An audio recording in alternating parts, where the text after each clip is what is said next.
It didn't start pretty, but it also didn't need to. Houston wins by 40 points on Milos Uzan's big day. And the question becomes, are they back? I think so.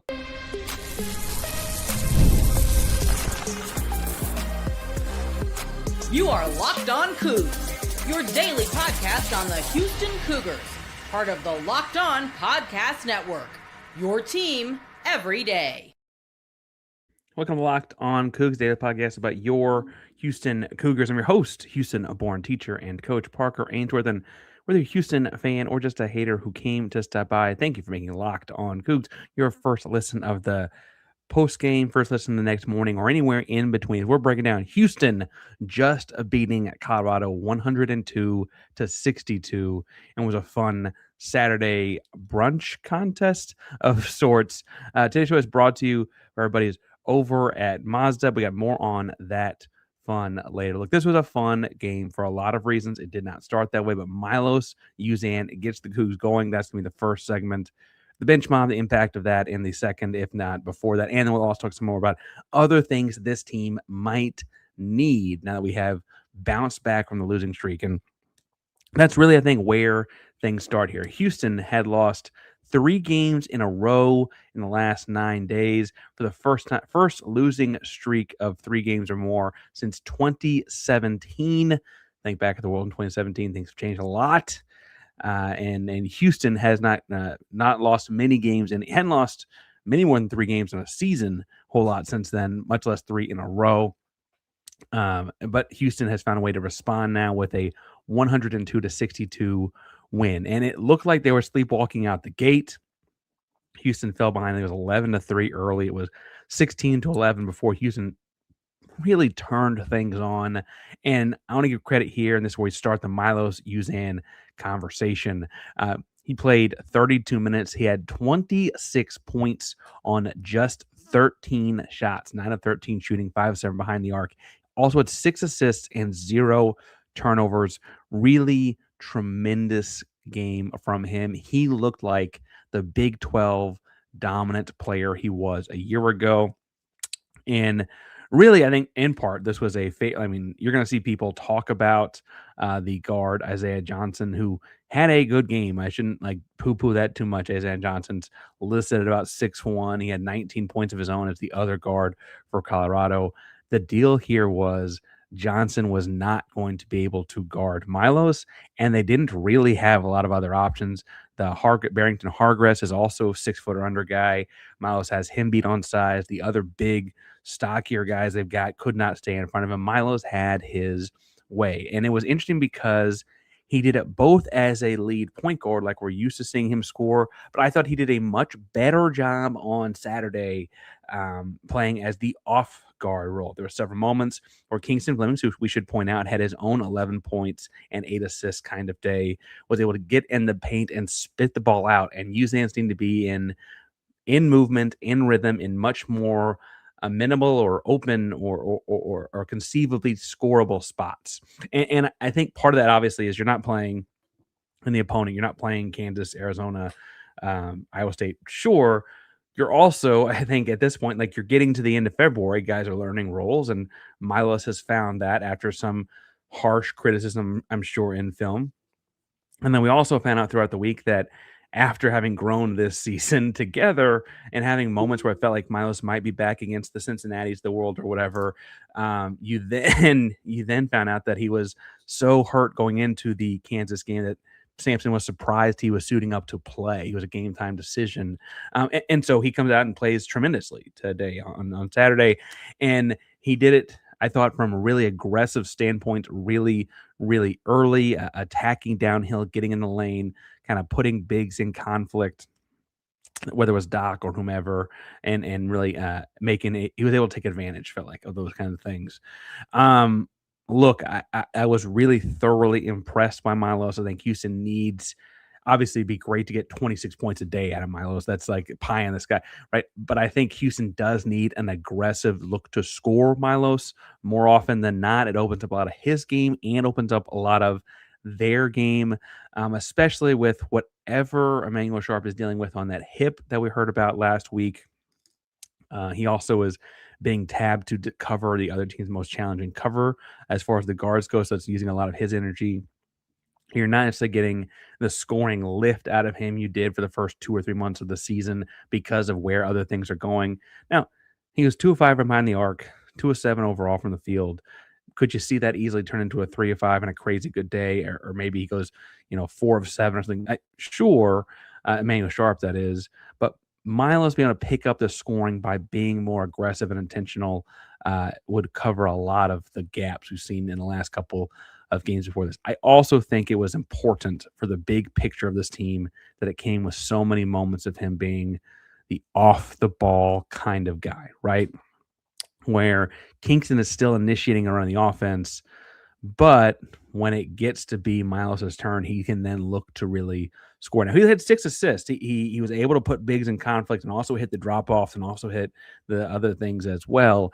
But I really think that the aggression, 9 of 13 shooting is an incredibly efficient day, obviously, and 5 of 7, so 7 of those 13 were threes.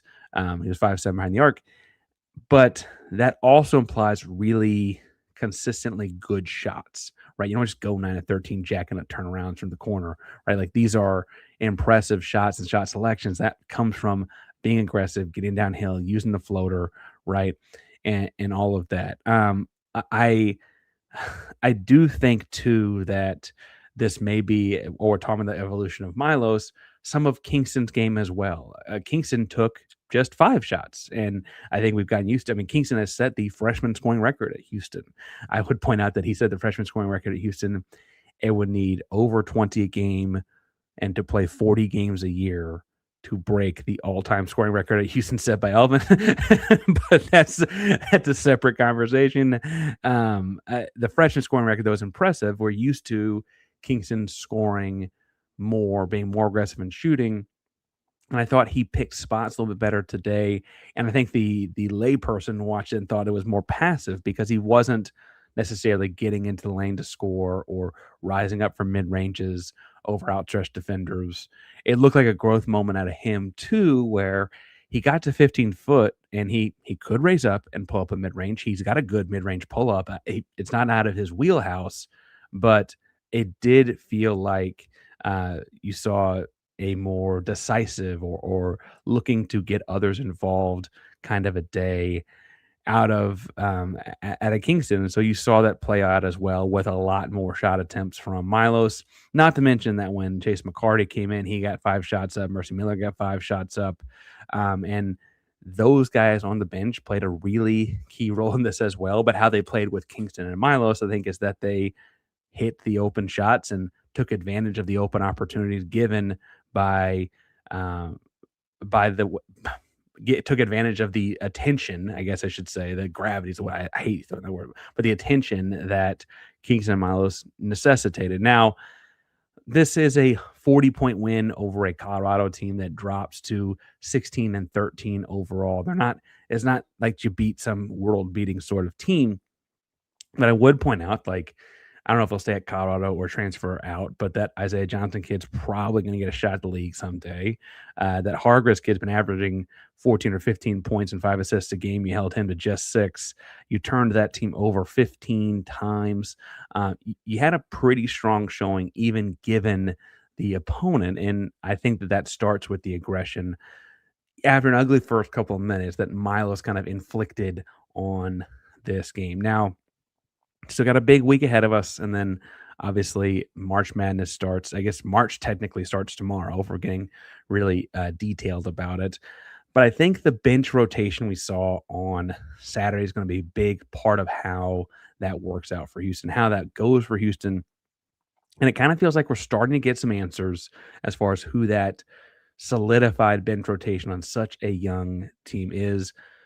But before we get that, today's show is brought to you by our buddies over at Indeed sponsored jobs. Because workplace chaos, finding someone for the job, whether that's someone off your bench or whatever, deadlines stack up, inboxes overflow. One position you have to fill is still sitting open. When pressure's on and you need the right hire, this is a job for Indeed sponsored jobs. Now, Indeed sponsored jobs can help you reach the people who actually fit what you're looking for, with that skills, experience, location, not just hoping the right candidate just comes across your post at random. Here's the stats. Is it all in the minute we've been talking? You and I, companies like yours have made 27 different hires on Indeed, according to Indeed data available worldwide. So if you're hiring, you can spend less time searching and more time interviewing candidates who check all the boxes with Indeed sponsored jobs. So less time searching and more time actually interviewing candidates who will check all your boxes, less stress, less time, more results. You need the right person to cut through the chaos. Job for Indeed sponsored job. You get $75 off a sponsored job credit. Put your job on the premium status it deserves at Indeed.com/podcast. Go to Indeed.com/podcast right now. Support our show by saying you heard about Indeed on this podcast. If you need to hire, this is a job for Indeed sponsored jobs. Parker Ainsworth locked on Cougs. Looking at Houston's big 40-point win over Colorado, obviously headlined by the 26-point outing from Milos Uzan, his highest for the season. I think you've had other guys. Obviously, you had the Kingston 40 points and stuff like that, but big night out of Milos. Good to have those kinds of things happen. But I think the other storyline you're starting to see unfold is Houston is looking at a real trio of bench players making impacts. We at some point this season had criticisms of what frankly each of these guys was doing, whether it was Khalifa Sakho as the bench big man or Chase McCarty as kind of a swing or Mercy Miller coming in as a guard. And each of them has had moments where frankly it's like, oh, is it really their turn? It also looks like as we're getting towards and now we just wrapped up February and heading into March, I guess not towards, you're looking at guys that have kind of grown into roles. Mercy Miller is a true sophomore. Chase McCarty is a redshirt freshman. And Khalifa Sakho is a veteran, but it's his first year playing at Houston after time at Utah State and Sam Houston State. That's also a big step up in competition, and he's playing a lot bigger role. I mean, Sakho himself played 15 minutes. McCarty played 23 minutes. Mercy Miller played 23 minutes. Each of those guys, I guess, or we should point out, McCarty and Miller both played more minutes than two starters. And I think that's speaks to foul trouble and Tugler and Tanak, which will come up in the third segment, I'm sure. But also, I think, speaks to the impact those guys had. And what I loved of Mercy Miller's impact specifically in this game, each of these guys gets a shout out, so I don't feel like I'm leaving anyone out. Mercy Miller had 10 points. But for a majority of his 20, he got like 5 of those 10 in the final couple minutes there.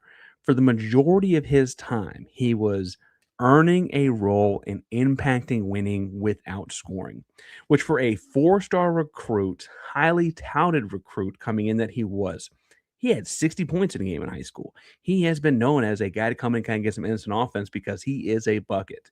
He clearly has found other ways to get involved and win the game. An impact winning. He had 8 rebounds. 6'4", Mercy Miller had 8 rebounds in 23 minutes. He was diving on the floor. He was picking up guys in rotation. He was correctly tagging off of guys when pick and roll coverages were happening. He was just always in the right spots.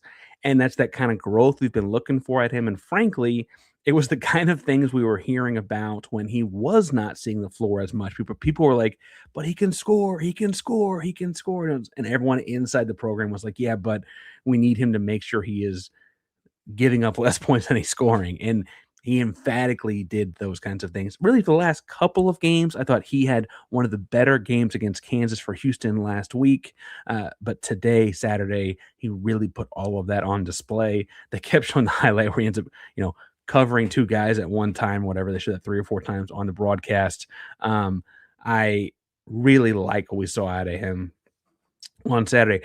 I also think that Chase McCarty showing a guy that dude just finds ways to win. I know on social media, he plays pickleball and other kind of fun athletic endeavors and outings. And maybe he's just a winner in all those as well.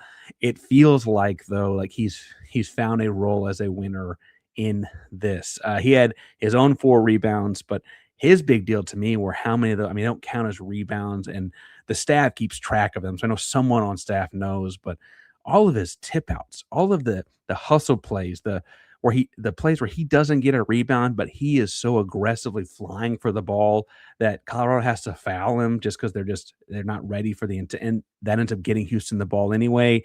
McCarty did so much of that kind of stuff and played 3 different positions in this game. McCarty is kind of a flexible wing. He's listed at 6'6". He's listed about 220. If you told me he was 6'7", I'd believe you. If you told me he was 6'5", I'd believe you. He's just a big, long, strong wing guy that plays an undersized 4 at times for this team. And so much so that even when he was out there, sometimes you play an undersized 4, you go 4 out, 1 in, and that 4 is not really a whole lot different on offense than your 3 is, so whatever, right? They put McCarty at the 4 and ran horn sets like you do when you have twin towers or Chris Sinak and JoJo Tugler in there. And I really thought that all of those kinds of things were good for this team. You know, to do so many different things to them on the floor were good for this team. And obviously, speaking of being good for this team, Khalifa Sakho, 15 minutes, I believe a season high 9 points and an assist. He had 4 rebounds. Sakho's role has proven so important because of the limitations around JoJo Tugler. Tugler had 2 fouls in the first less than 2.5 minutes of this game. Story we've all heard before at this point, and we'll belabor the problems of this game later. I don't mean to be a beatdown right now, but that was not great.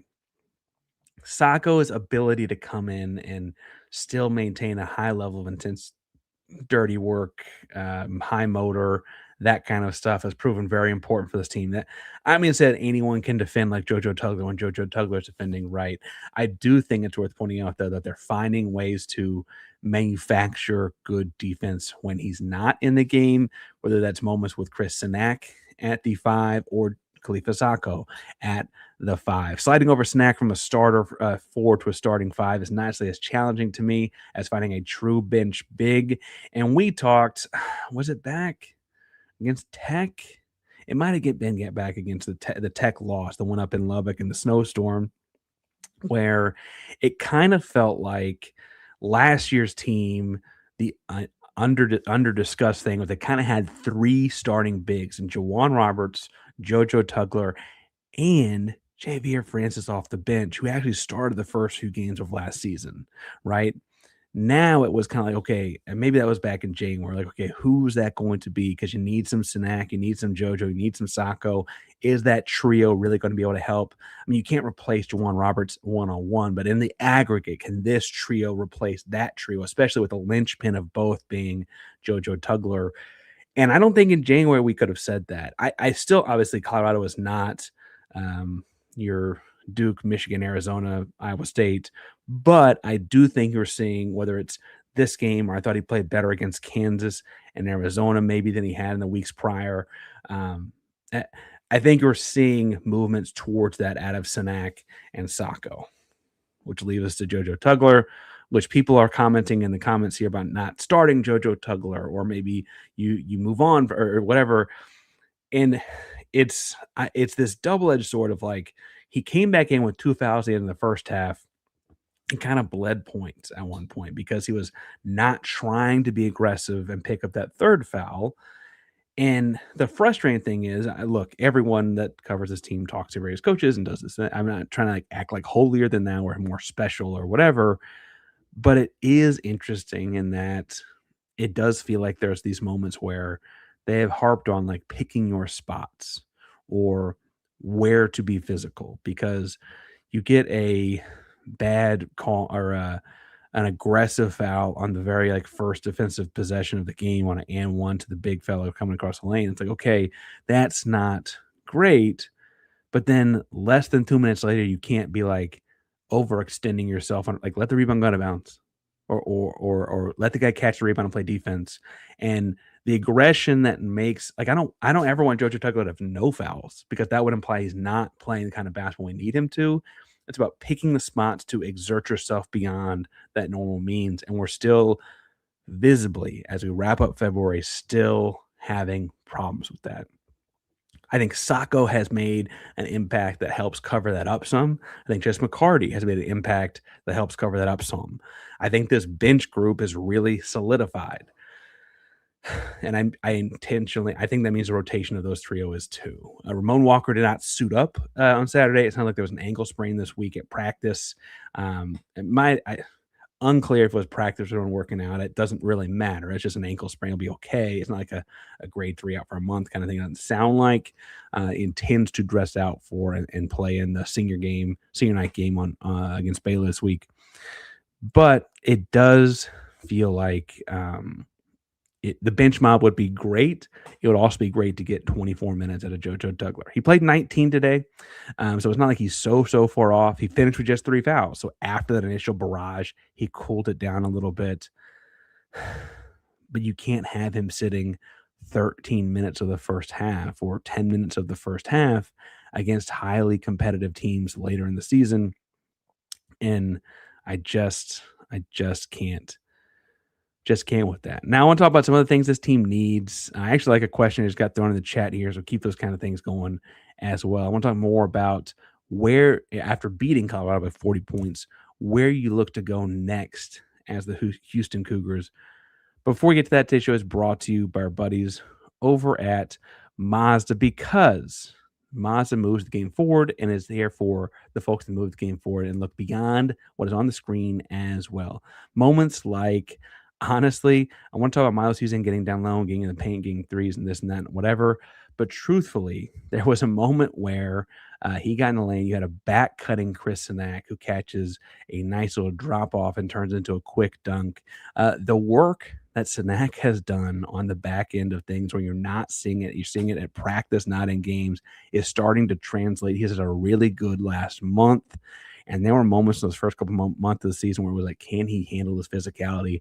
And now that question seems to be no more. That detail, that fire, that grit that never quit, that's all been really, really obvious in Sakh's last month. Now, same way that they put passion to every model at Mazda, highlights make the real, but what it takes to get there is what really counts. More to Mazda, because there's more to you.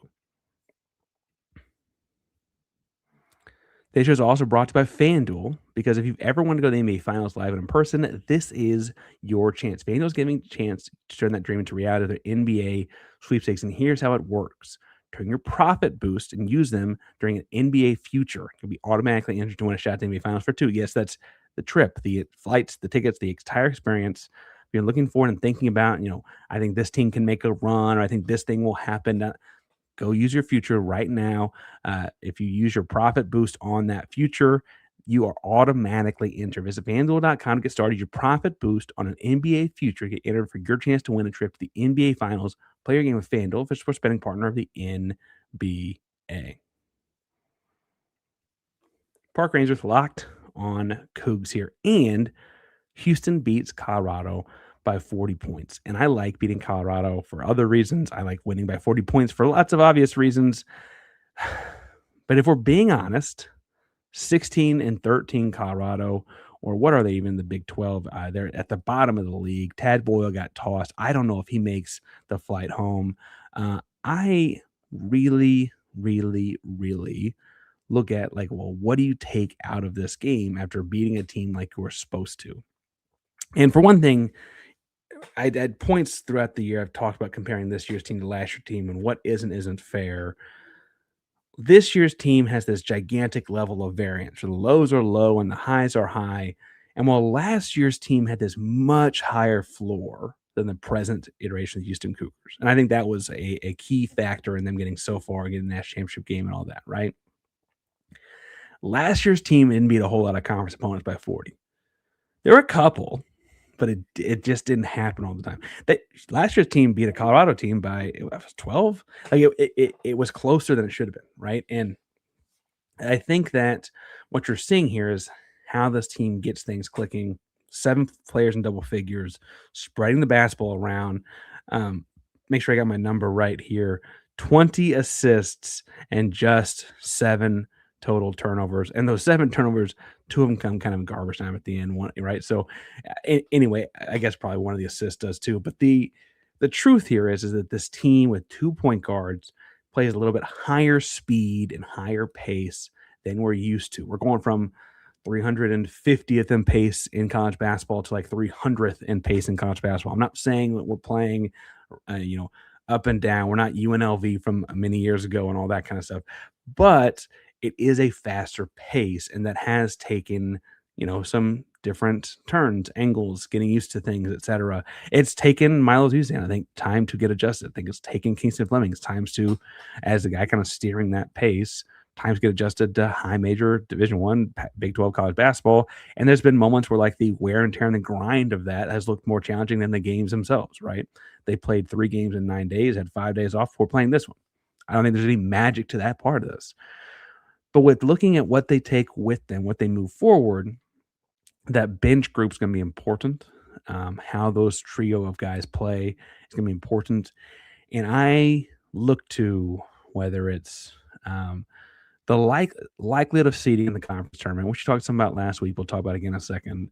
If you're in a semifinal game or a final game of the Big 12 conference tournament, or if you're in a Sweet 16 or Elite 8 game or whatever in the NCAA tournament, or wherever you are, functionally, unfortunately, there will probably be a game where you have to tab into that 9th guy, Ramon Walker, Isaiah Harwell, for a few minutes because of foul trouble here, rolled ankle there, blood on the jersey here. Like something's going to happen. And can you fall back to that guy? I wonder if taking so long to eventually settle into who this trio is, Harwell has played minutes in big games. Ramon Walker has played minutes in this role in big games, right? Do you feel more like you're kind of finding those kinds of spots?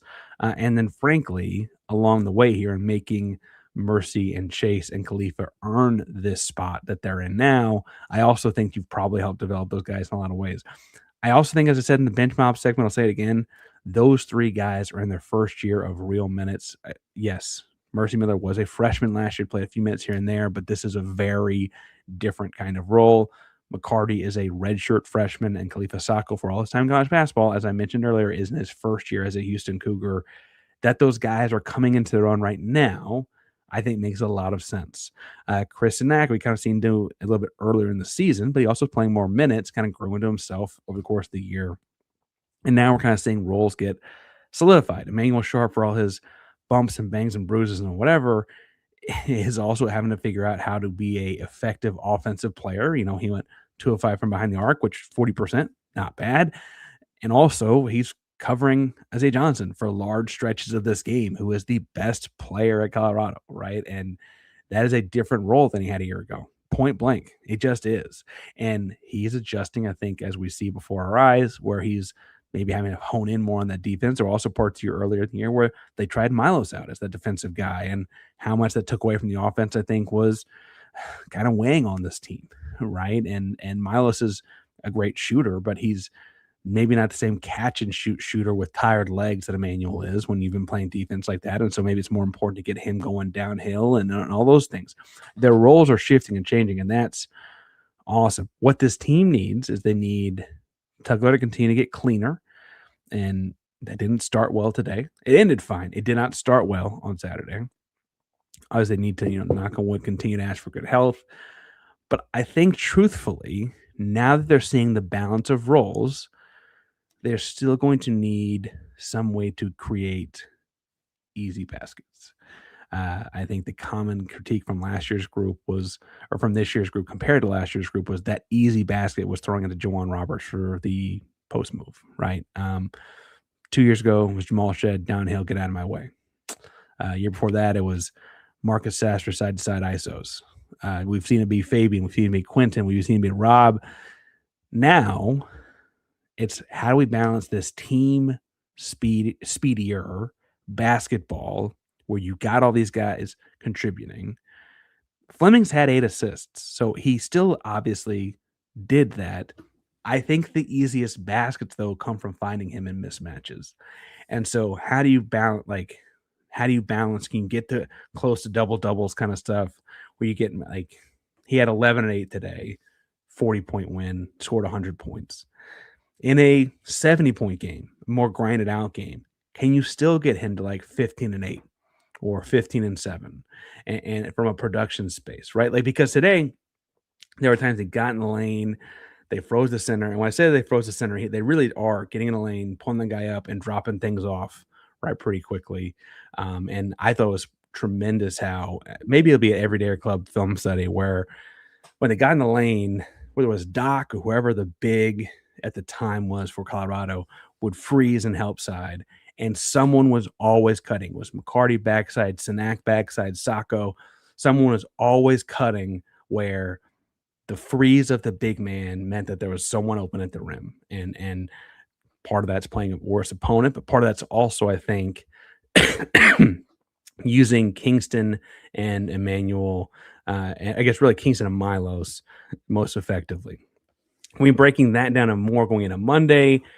We also have NFL combine stuff for a couple Houston Cougars going very well.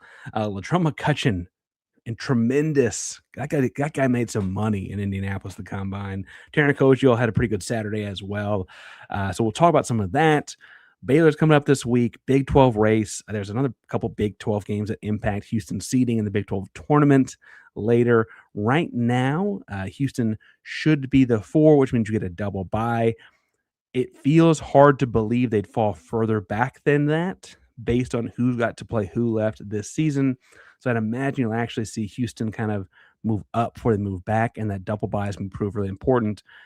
But we'll talk about that as it unfolds. So check that out and more by subscribing to get the latest in the Houston Cougars each and every day. Locked On Cougs is prime member of the Locked On Podcast. That means your team every day.